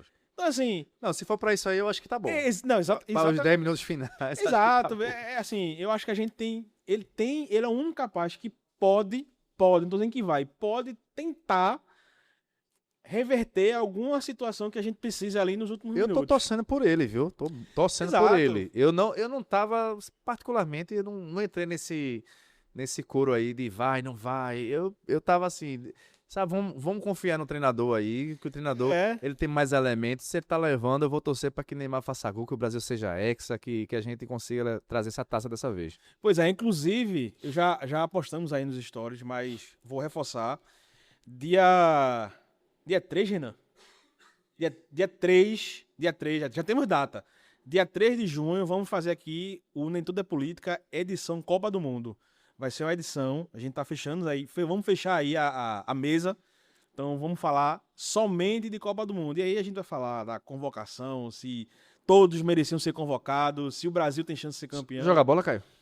Já joguei. Jogou? Já joguei. Hoje em dia, meu joelho deixa mais não. Deixa não. Deixa mais não. Mas já joguei, jogava de zagueiro. Não era centroavante. Zagueirão mesmo. Zagueirão. Passava nada. Passava nada. Ou a bola ou o cara. Ou a bola ou o atacante. Uma vez eu fui bater bola com um amigo meu. Um amigo meu, uma pelada, né? Aí um amigo meu, maguinho, eu sempre fui desse biotipo, sempre fui gordo. E aí ele fez assim, meu irmão... Ele era rápido, eu disse, meu irmão... Botaram eu pra marcar ele. Eu disse, meu irmão, se eu for marcar ele, Acabou. eu não vou sentir nenhum cheiro do perfume dele. Primeira bola que ele pegou, ele foi girar, rapaz, eu dei um puxa-vanco nele pela camisa, que rasgou. Ele olhou pra mim e disse, eu disse, meu amigo, veja só, a gente tem que usar a arma que a gente tem, mas eu não tenho carreira pra lhe pegar, eu tenho que... Não tem jeito. Pois é, aí toda bola que não chegava nele já tocava, porque eu disse, se dominar a bola, vai bater, vai apanhar, que eu vou bater. Então, assim, era a forma que eu tinha, às vezes, de artimanha de tentar tirar a bola. Então, assim, com ele, que era muito rápido, a bola quando chegava, ele já tocava. Então, hoje em dia, hoje em dia eu tô muito mais pesado, meu joelho já mais não deixa. Mas jogava bola? Jogava. Ou joga ainda? Não, eu jogo ainda. Eu jogo bato uma peladinha semanal. Mas eu tive problema do joelho também, mas fiz cirurgia do joelho e voltei a jogar. Né? Realmente minha carreira foi atrapalhada por conta do meu joelho, mas eu teve um atrapalho, mas fiz a cirurgia do joelho e voltei a jogar. Boa, jogava de quê quando... Teimoso.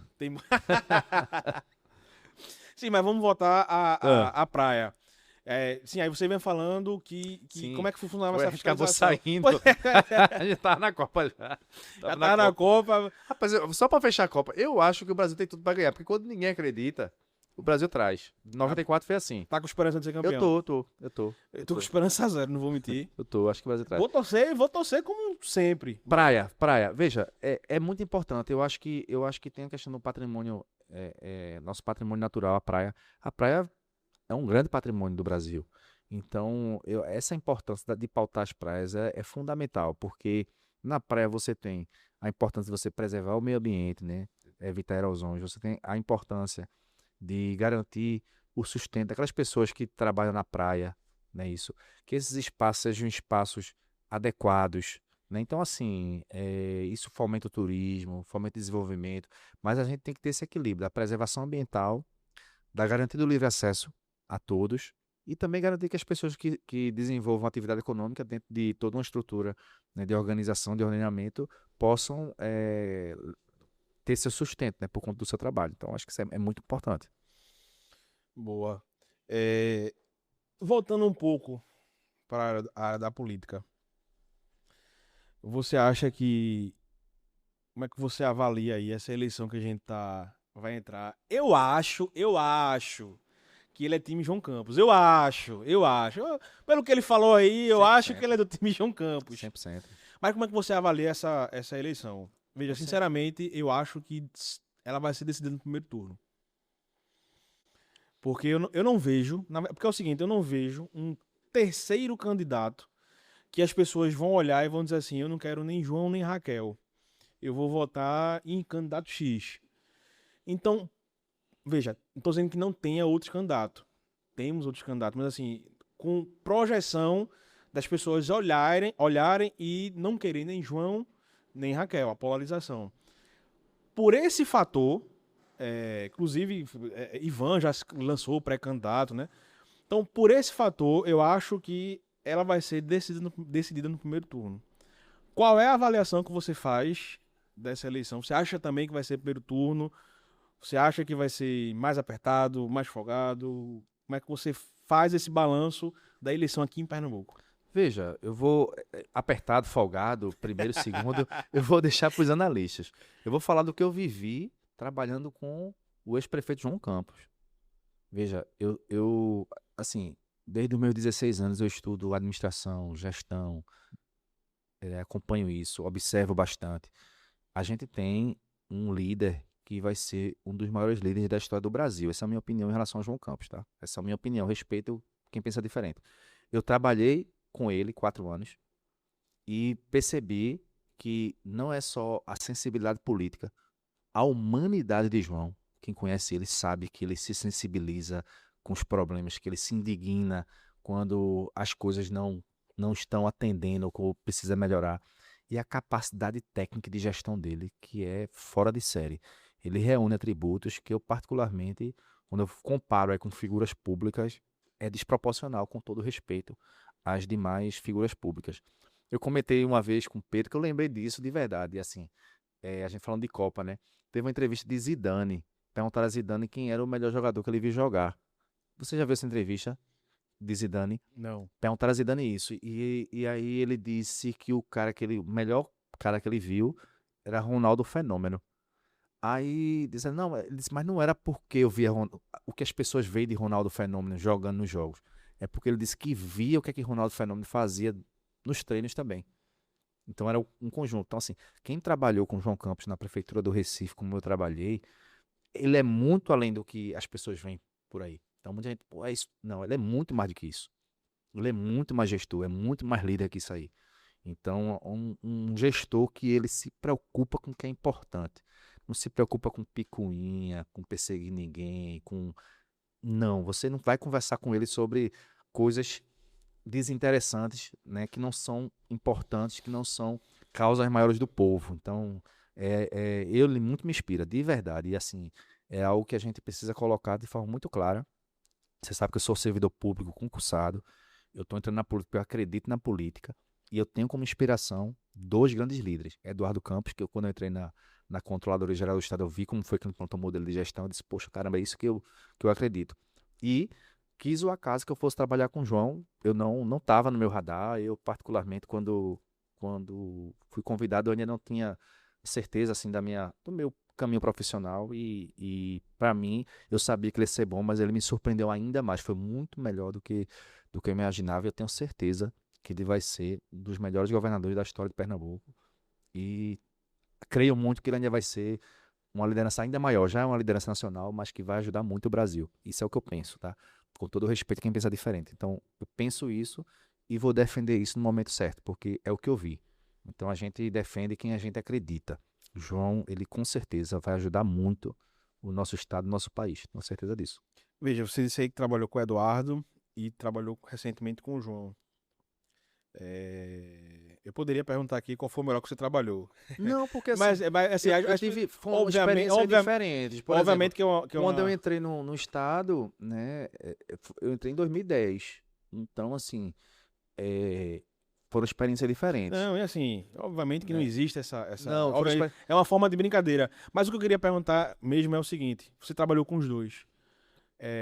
Existe algo que você olhava em Eduardo e você enxerga em João da forma de trabalhar, que você enxergava em Eduardo e você olha pra João e fala assim, rapaz, eu enxergo o pai dele nisso aqui, nessa forma dele Não, se você trabalhar. for ver a capacidade de ouvir e a capacidade de gestão, pô, fenomenal. Fenomenal, assim, diferente. É uma humanidade, uma acessibilidade com as pessoas, não querer ajudar as pessoas. Então, quando você vê uma gestão que prioriza, né, prioriza políticas públicas que chegam na ponta, na periferia, quando prioriza você abrir vaga de creche, você construir um hospital desse porte, por exemplo, de você abrir e reformar mais de 80 unidades de saúde da família e outras políticas públicas. Você vê isso, você vê que a gestão está caminhando. Porque, por exemplo, e tem aí uma turma aí que quer lacrar, que fala que, não, mas aqui tá com lama, aqui tá. Tá bom, vamos fazer uma análise verdadeira. O que é que foi que avançou e o que não avançou? Porque se você for ver o que avançou nos últimos 4, 5 anos na gestão de João, pelo amor de Deus, então assim, é feito, teve até um humorista que eu ri bastante, que ele disse, rapaz, o cara construiu uma rua, vai na outra rua, pô, aí também, Eu né, ri com esse vídeo. eu ri muito, Eu eu ri ri demais muito. com esse vídeo. Não, o cara construiu uma ponta, o cara foi lá embaixo e Debaixo da viu, ponte. pô, viu, pô, aí, meu amigo, aí, não, sinceramente, aí não é uma avaliação correta, não é uma avaliação. Quem faz a avaliação, veja só, é, os atributos de uma comparação, né, para você fazer uma comparação, você tem que dar comparabilidade, tem que ter referência, tem que ter tempestividade, tem que ter dados para você poder fazer uma comparação honesta, decente. Então, quando eu comparo o que foi entregue no Recife, o que foi entregue no Estado nos últimos 4 anos, 3 anos, né, foi prometido aí 250 creches. Quantas foram entregues? Recentemente eu vi que tinha sido entregue 3. O João prometeu duplicar, depois triplicar as vagas de creche.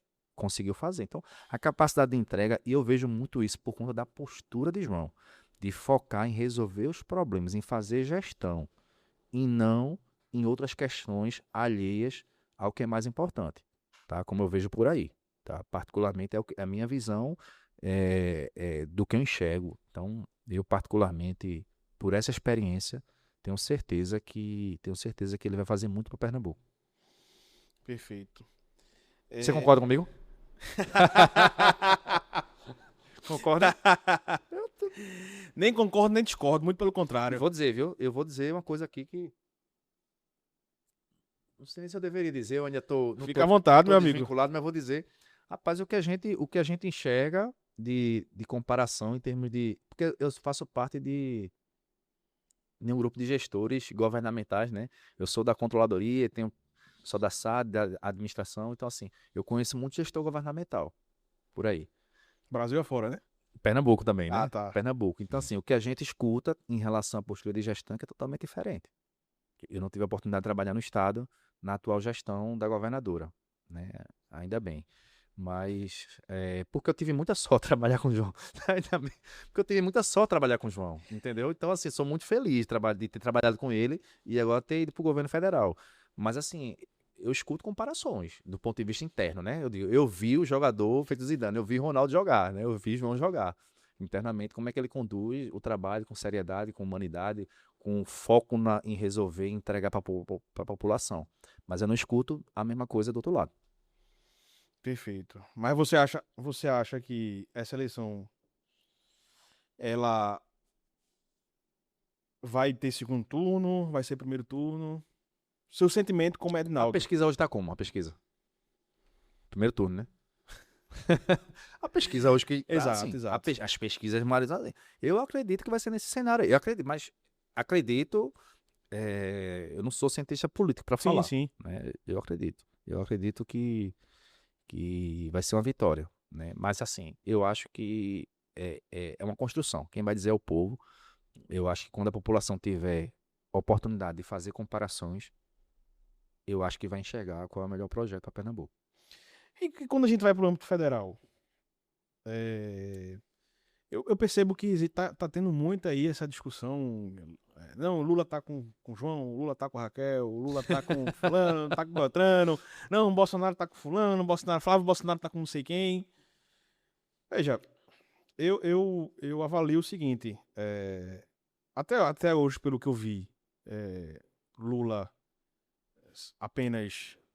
Não declarou porque não pode declarar o voto, né? Assim, mas pelo que eu vi da imprensa, da mídia, Lula tá com o João, pra mim isso ficou muito claro.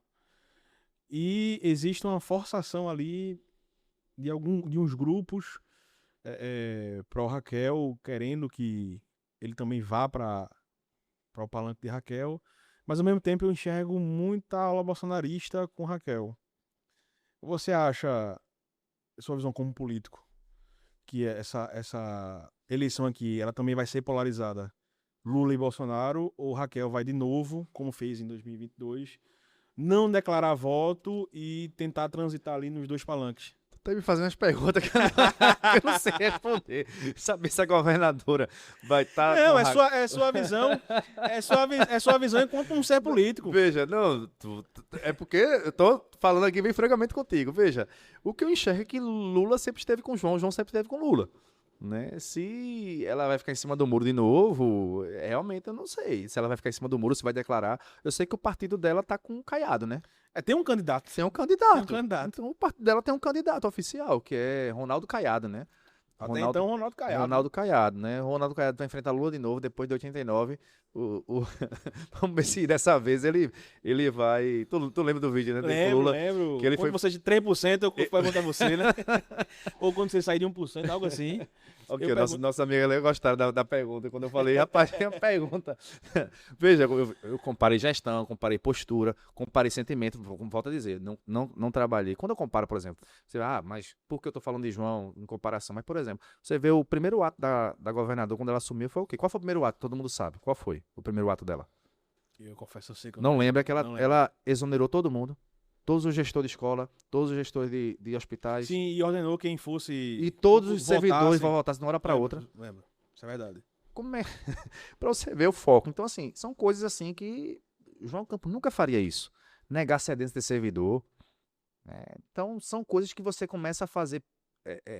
Tratar de coisas pequenas que atrapalham a administração e fazem com que a sua agenda mude de foco. É o que o João fala muito. A gente sai todo dia, a gente tem que escolher quais são as batalhas que a gente vai travar. E isso é um grande ensinamento. Qual é a batalha que eu vou travar? Eu vou estar fazendo picuinha, negando sessão de servidor, né? Enfim, boa parte de nós passamos por isso. Eu fui um desses que passou por isso. Tá negando sessão de servidor, tá perseguindo, tá fazendo exoneraço. E parece que tem uma situação até que a pessoa que fazia a nomeação não tinha nem como mexer mais porque a pessoa foi uma confusão, um apagão. Então, assim, isso vai desorganizando. Daqui a pouco você começa a ter que resolver problema na administração pública onde não tinha, causado por você mesmo. Eu lembro quando... Vou dar um exemplo, tá? Eu vou dar um exemplo prático. Quando eu fui o secretário executivo administrativo e financeiro da educação do Estado, é uma das maiores instituições do Estado, uma das maiores empresas, se você for olhar, que é um orçamento grande, está em todos os municípios, tem uma capilaridade grande. Eu lembro quando a gente perdia um servidor, um técnico de uma área, a gente ficava muito preocupado, porque é uma secretaria grande que precisa que a engrenagem rode bem. Então, um técnico, quando a gente perdia um técnico só, a gente ficava aperreado, sei lá, chefe do setor de compras, sei lá, alguém que trabalhasse na parte financeira de alguma área, enfim, a gente ficava preocupado. Imagina você de uma hora para outra exonerar todo mundo. Como é que você vai fazer uma gestão de uma grande empresa trocando todo mundo de uma hora para outra? Não tem como dar. Estou dando só um exemplo, tá? Então isso aconteceu. Então são posturas que refletem, que aí eu faço essa comparação porque isso aí foi público, tá? Mas, e aí onde eu penso que é impressionante a capacidade de João com a sua capacidade de gestão, sensibilidade, com a juventude que ele tem, né? Essa força dele. Então, eu tenho certeza que ele vai ajudar muito o Pernambuco e a população, quando comparar, vai entender qual é o melhor projeto. Perfeito. Agora, se ela vai ficar em cima do muro, se aí eu não sei, não posso responder por você. Se vai ficar com o candidato a presidente do partido dela, que é o Ronaldo Caiado, pelo menos o que a gente viu, vai ficar com o presidente Lula. Particularmente, eu estou muito feliz também dessa oportunidade, né? Eu sou cedido do Estado para o governo federal. Particularmente, estou muito feliz de trabalhar no governo federal, no governo do presidente Lula, né? Que particularmente Lula também nos inspira. Eu lembro bem que, assim, não sei se você lembra daquele comercial dele em 2002, de um jovem que dizia que era um posto. Aquilo me marcou bastante, porque a própria história de Lula é uma história de inspiração, né? Poxa, a pessoa saiu lá de Caeté de Garanhuns para não morrer de fome, virou presidente da República e toda uma história, então inspira muito, mas mais do que isso, é a visão dele para ajudar a população. O Patrimônio da União, por exemplo, nos 4 anos anteriores, ele foi totalmente, a própria SPU mesmo, ela foi totalmente sucateada. A própria estrutura, a própria forma como foi tratada. Com o retorno do presidente Lula, o que foi acontecer? Ele disse, ó, pedia que a ministra, ele pediu a ministra Esté, que levantasse todos os imóveis para fazer essa destinação. Então hoje a gente tem o Minha Casa Minha Vida aí rodando com recurso do governo federal e com imóveis e terrenos do governo federal. A gente tem essas regularizações que eu falei para você. A gente tem destinações para municípios, para políticas públicas. Isso eu estou falando só do Patrimônio da União. Mas se você for olhar a educação, está diferente. A própria economia, a gente tem a menor inflação da história. O menor índice de desemprego da história. Como é que a gente não tem. Como é que a gente não reconhece isso? Que o presidente Lula está fazendo tudo isso. Não tem como não reconhecer. Só que não está enxergando isso. Tá? Ou uma questão ideológica. Que está sendo, assim, um governo de reconstrução. Então, é um comparativo honesto.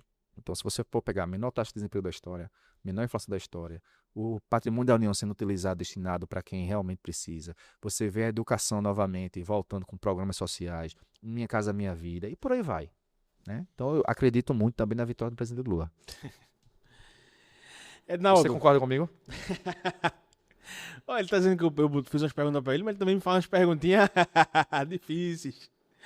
Ednaldo, a gente tá chegando aqui como diz o Matuto, Eu queria finalmente. bater o recorde da minha amiga vereadora. Você disse que Cari Santos. Um abraço. Cari, um abraço, Cari. Um abraço pra Cari.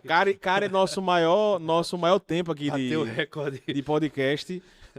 Só se for pra Renan ali desligar tudo. Vamos lá só pra... A gente tá chegando aqui no finalmente. E eu vou confessar um negócio aqui pra vocês que tá nos assistindo. Eu acho que esse foi um dos episódios que mais me deixaram nervoso. Por quê? Você trouxe apenas Evaldo Costa, meu amigo, pra assistir essa live. Nossa amiga apenas Evaldo Costa. Veja, um dos maiores jornalistas do Brasil, né? Não é de Pernambuco, né? É um cara que eu tenho muito respeito, Evaldo. Então, um prazer você estar aqui com a gente. Vai ser uma honra pra mim quando você estiver aqui, ó, sentado pra gente falar um pouco. Você disse que uma das suas maiores inspirações é Eduardo, mas eu acho que a dele é um pouco mais de Eduardo. Como é? Ele apenas. Você disse que sua inspiração é Eduardo. Sim, Eduardo. Eu acho que ele tem um pouco mais. Muito, viu? Eu acho que ele tem um pouco mais, que ele fez só um livro de Eduardo, apenas. Não, assim, eu tenho. Graças a Deus, assim, a gente tem sorte de encontrar pessoas nas nossas vidas, né? Assim como conheci. Evaldo é um grande amigo que eu encontrei na política também. Conheci na política, na gestão e tenho a felicidade de. Eu e Evaldo a gente conversa quase todo dia, praticamente. Praticamente todo dia. Porque é uma fonte de inspiração. É uma fonte de sabedoria e fiquei muito feliz. A gente estava tomando um café, eu disse, vamos lá, vamos embora, vamos lá em Caio. E fiquei muito feliz que você já conhecia, porque Evaldo já é, né, é conhecido, né?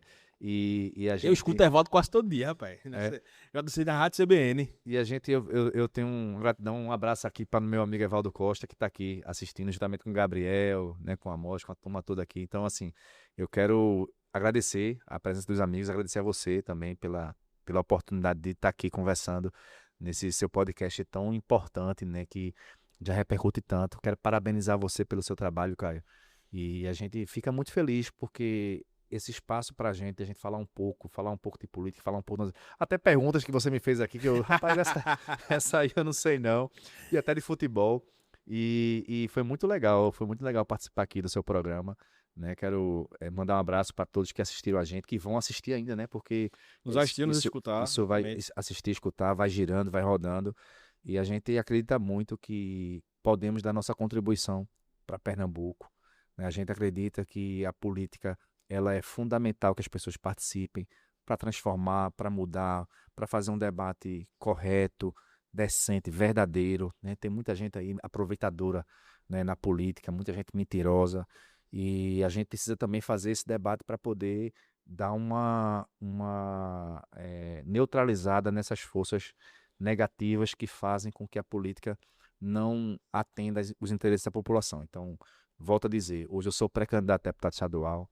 estou colocando aí a minha história, a minha trajetória a serviço, né, da população, e a gente tem certeza que vamos fazer uma construção e a vitória vai vir. E eu torço muito para que a gente possa, dentro de um projeto coletivo, fazer com que a política ela seja renovada, que a gente fortaleça, né, dentro dessa visão de uma sociedade mais justa e que as pessoas sejam felizes, né? Essa acho que é o objetivo. A gente está aqui é para ser feliz. Perfeito. Mas, ó, antes da gente terminar, a gente sempre encerra nosso podcast com duas perguntas. A primeira é o seguinte: você é um político, assim. Eu tô me acostumando, tu me chamar de político assim. Não, você é um Sou político, político. rapaz. Eu gosto muito de dizer isso. A gente não precisa ter um mandato para Não, ser lógico, para ser lógico, um político. lógico. Então, lá na frente, quando você se aposentar de tudo, se aposentar do seu trabalho que você é concursado, sair da política, parar tudo. Você assim, hoje eu só quero ir pra praia, não trabalhar, mas tomar minha água de coco, outras coisinhas se você tomar um negocinho a mais. Mas parei, mas quero deixar um legado na política. Quando você parar, qual o legado que você quer deixar para as pessoas que vão olhar e vão dizer assim, rapaz, isso aqui eu devo graças à política pública que Edinaldo lutou e ajudou a construir. Eu acho que primeiro a gente tem que levar luz, né? Inspirar, né, as pessoas, né? Principalmente quando você fala de legado, você tem que entender o que é que você entregou, né, nesse processo. Então, tem muita gente que acredita, né, que espera que a gente faça uma entrega, que a gente entregue as nossas vidas, é uma responsabilidade muito grande você se coloca na política. Eu acredito na educação. Eu falei uma coisa aqui que, uma vez que eu disse, poxa, a educação, né, ela que é a política pública mais importante e transformadora. Mas para isso, a gente precisa de uma série de políticas públicas. E você já pensou, para a educação dar certo, para a educação dar certo. Minha mãe foi professora. Há algum tempo dizem que, há muito tempo atrás, professor já foi valorizado, não é isso? Hoje existe um discreto. As pessoas não estimulam tanto. Eu cresci escutando dizer, não seja professor, né? Vai estudar, faça. Eu escutei isso, inclusive dos meus professores, de muita gente, não seja professor. Eu queria que as próximas gerações, o sonho fosse ser professor. Você já pensou se as crianças crescessem e começassem a dizer, eu quero ser professor, eu quero ser professor, meu sonho é ser professor. Eu acho que a educação ela vai ser diferente, vai ser melhor quando nossas crianças, nossos jovens desejarem ser professor. Quando o jovem crescer, sendo estimulado a ser professor, porque o professor é valorizado, porque o professor é respeitado, porque o professor tem um bom salário, eu tenho certeza que a educação vai ser diferente. Então, isso é uma coisa que eu estava fazendo essa reflexão nesse dia. Eu disse, poxa, eu queria tanto que meu filho, e vou estimular, que ele naturalmente entenda que ser professor é uma profissão valorosa. E é valorosa, né? E que ele entenda que é importante ser, mas hoje a juventude não está entendendo isso. Então, acho que a gente tem que. Nosso maior legado tem que ser pela educação mesmo. Eu sou fruto da educação. Tudo que eu aprendi, conquistei, que eu vivi, o que eu sou hoje é decorrente da educação, né? Meus pais, minha mãe sempre me estimularam a estudar. E a gente sabe que se a gente puder trabalhar, uma prioridade é a educação. Mas a gente não pode deixar de dizer que nós temos responsabilidade com essas novas gerações que vêm aí. Então, é muito importante que a gente seja assim inspiração e que a gente possa fazer essa transformação para que nosso mundo seja um mundo melhor. Mas não há caminho melhor, mais curto do que a educação. Forte. Já ouviu alguém falar isso? Forte, forte. Isso aí foi uma situação natural. Eu disse, caramba, já pensou? Eu gostaria que essa juventude que viesse, essas crianças, tivesse o sonho de ser professor. Acho que se acontecer isso, se as crianças e os jovens que vierem aí nas próximas gerações tiverem esse desejo, esse sonho de ser professor, é porque a educação está realmente chegando no caminho correto que precisa ter, que precisa tomar. Perfeito. E aí, a segunda pergunta é a nossa pergunta tema aqui do podcast. Tá. Para você, nem tudo é política ou tudo é política? Caramba, nem tudo é política. Ou tudo é política? Para mim, tudo é política. Para mim, tudo é política. Tudo é política. Nada é política. Aí você pode fazer a separação, se é política partidária. Olha, Evaldo tem um ensinamento muito importante, tá? Que ele fala que no Brasil, a palavra política, ela representa política pública, né? Política partidária e política enquanto conceito aristotélico, né? Que aí a política, né? Quem lê, eu recomendo, eu li a obra de Aristóteles, A Política, um livro básico que fala a política como um instrumento de trazer a felicidade, né? Da polis, das cidades. Então, nessa perspectiva também conceitual e filosófica. Então, eu creio que tudo é política. Perfeito. E você? Perfeito. Não, para mim tudo é política. É isso. Para mim tudo é política. Olha aí. Então, acho que o nosso professor está gostando da nossa resposta. Evaldo, nem tudo é política ou tudo é política? Boa. Para mim tudo é política, veja. Tudo que a gente faz envolve a política. Não necessariamente a partidária, né? Mas É isso. para mim tudo é política. Mas, Ednaldo, eu agradeço demais você estar aqui. Você aí tá pré-candidato, imagino que deve estar naquela correria. E vai para lá e vem para cá e conversa com um, conversa com o outro. E aí você arrumou um tempinho para estar aqui com a gente. Eu fico muito feliz de ter você aqui na nossa mesa, contando um pouco da sua experiência, contando um pouco da sua história, né? Desejo sorte e sucesso a você. Acho que a gente precisa de políticos assim, que tenham essa sensibilidade com as causas sociais, tenham essa sensibilidade de que a gente precisa mudar a realidade, principalmente na educação. Eu acho que a educação é o meio de transformação maior da nossa sociedade. Então, fico feliz demais com sua luta, com sua bandeira, com sua causa.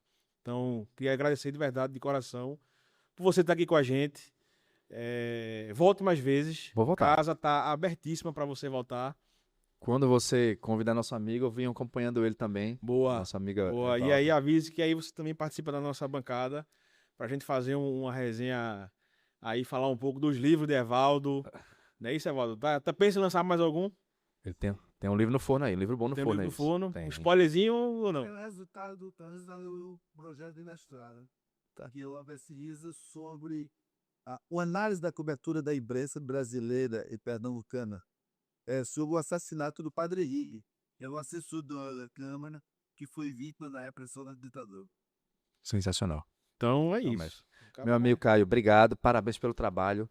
Conte comigo, a gente vai estar aí nessa jornada se encontrando, reencontrando e lutando por uma sociedade mais justa. E quero dizer uma coisa, a gente vai fazer um Fala Povo lá no Viva Camaragibe. Promete? Prometo. Fechou? Promessa. Falou aí? Falou aqui. Aí, E Luciana, que é tá aqui de prova, nossa Fechou. videomaker, filmmaker, tudo maker. Fechou, vamos Nossa lá. aqui. Viva Camaragibe? Vou alinhar com você a data, a gente vai fazer depois de São João, Fechou. quando passar o São João lá para julho, Fechou. Como é que é as ações lá? Tem alguma ação específica? Ou Não, tem ações espontânea? constantes, constantes. Espontânea. Um dia desse eu cheguei lá, tava tendo aula de dança do ventre. Disse, caramba, que massa. Outro dia eu cheguei e tava tendo aula de violão. Dá ideia não. Aí, semana passada... Dá ideia não. A menina ali riu ali, ela acha que ela... Se você quiser ir, né, pra Dá dança do ideia ventre.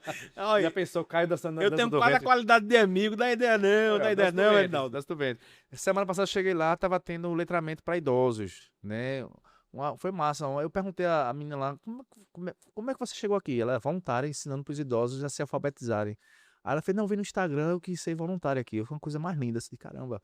É arretado isso, é massa. Quando você planta uma sementinha que você vendo que a árvore cresceu, tá dando frutos. Pronto, então é isso. Fala, povo. A gente Simbora. vou combinar com você direitinho. Em julho, depois de São João ali, vamos fazer um Fala Povo lá em Camaragibe, no Viva Camaragibe.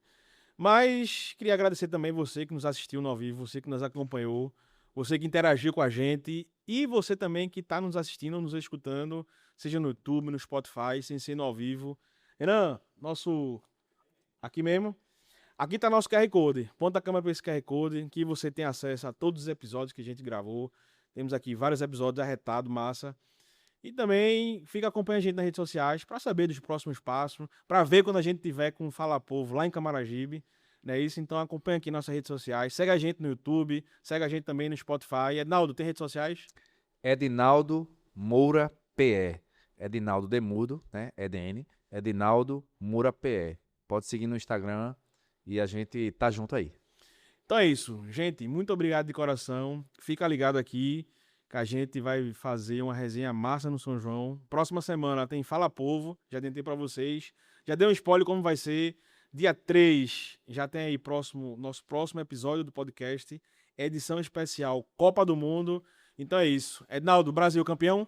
Brasil campeão, ex-campeão. Então é isso, meu amigo. Valeu. Obrigado. Tamo junto, gente. Valeu, até a próxima.